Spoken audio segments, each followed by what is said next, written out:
Merhabalar, kanalıma hoş geldiniz. Bugün sizlerle misafirlerim için hazırlamış olduğum ikramların tariflerini paylaşacağım. Menümde tavuklu rulo börek, mısırlı göbek salata, mayasız peynirli ve tereyağlı poğaça, çikolatalı pasta ve Hindistan cevizli kup var. Hepsi birbirinden pratik tarifler. Umarım sizin de işinize yarar. Videoyu beğenmeyi, yorum yapmayı ve kanalıma abone olmayı unutmayın lütfen. Şimdi yapımlarına başlayalım.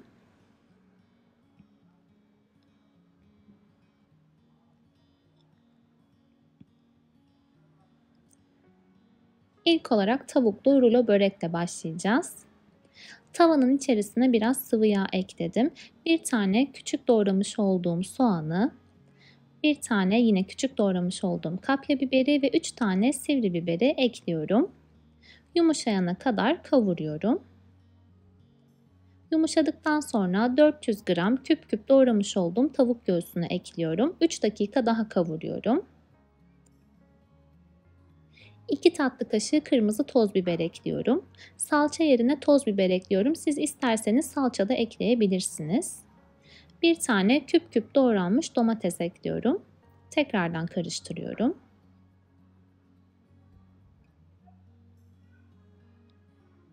Tuz ve baharat olarak da karabiber ekliyorum. Siz isterseniz farklı baharatlar da ekleyebilirsiniz. Damak zevkinize göre ayarlayabilirsiniz.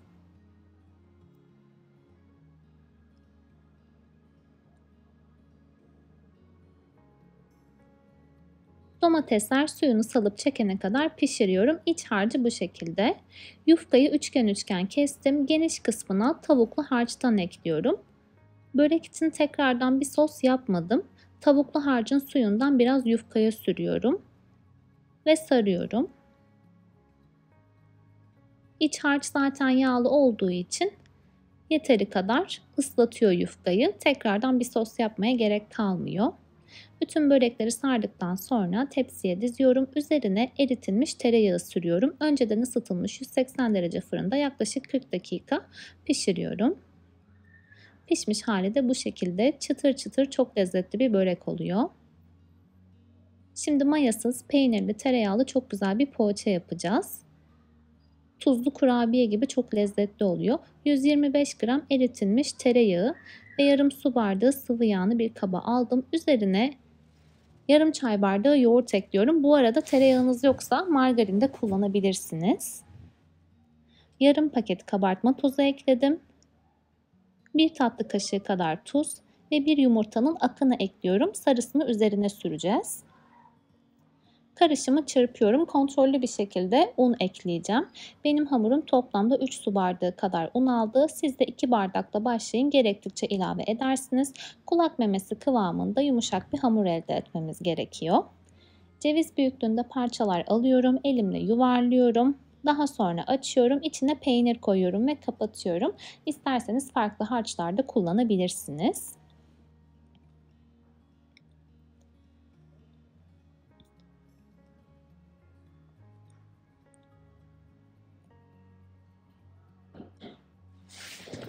Üzerine yumurta sarısı sürüyorum ve susam serpiyorum. Önceden ısıtılmış 180 derece fırında kızarana kadar pişireceğim. Pişmiş hali bu şekilde.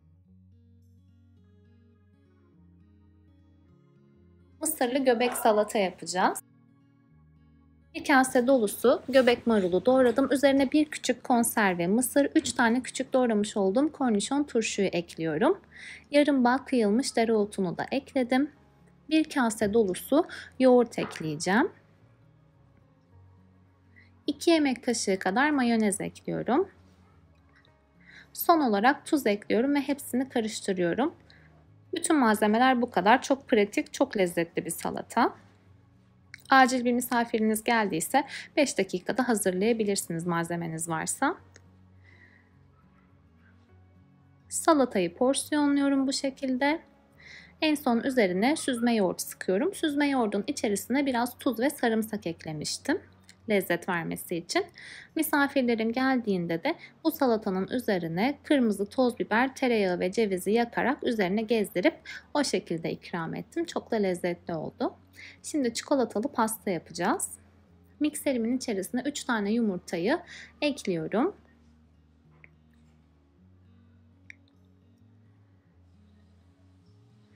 Yarım su bardağı toz şekerle birlikte karışımın rengi iyice açılana kadar çırpıyorum. Yaklaşık 5 dakika.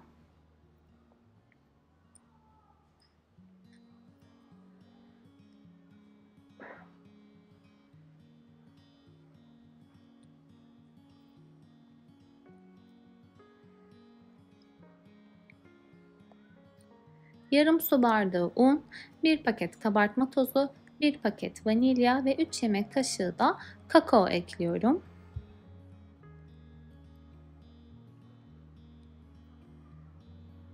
Hepsini son kez çırpıyorum. Kek harcını kalıba döküyorum. Kalıbım 21 santim. Önceden ısıtılmış 170 derece fırında yaklaşık 20 dakika pişirdim. Keki kalıptan çıkarttım, tabağa koydum. Kalıbımı yıkadım. Keki tekrar içerisine koyuyorum. 1 su bardağı soğuk sütün içerisine 1 tatlı kaşığı granül kahve ekledim. Karıştırdım. Kek şu anda sıcak, süt soğuk. Keki bu şekilde ıslatıyorum. Şimdi kremasını hazırlayacağız. 2 kutu kremayı mikserin içerisine aldım. 2 yemek kaşığı pudra şekeriyle birlikte yaklaşık 5-6 dakika krema iyice kabarana kadar çırpıyorum. 250 gram benmari usulü eritmiş olduğum sütlü çikolatayı ekliyorum. Burada sütlü çikolatanın oda sıcaklığında olmasına dikkat edin. Eğer çok sıcak eklerseniz kremanın kıvamını bozabilir. Hazırlamış olduğum kremayı kalıba döküyorum. Görmüş olduğunuz gibi şu an çok sıvı ama bir gece boyunca buzdolabında bekleyecek ve kıvamı çok güzel olacak. Şimdi kalıbımı çıkartıyorum. Bir gece beklettim. Bu arada kalıbı çıkartırken kenarlarına 1 dakika boyunca fön makinesi tutabilirsiniz. Çok rahat çıkıyor o şekilde. Süslemek için kakaolu krem şantiyi yıldızlı duy ile tek tek sıkıyorum.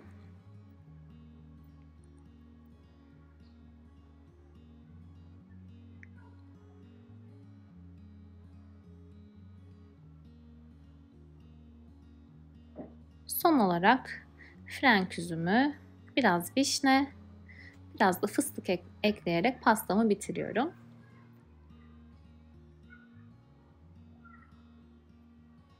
Bitmiş hali bu şekilde. Şimdi Hindistan cevizli kup yapacağız. Çok hafif, güzel bir tatlı.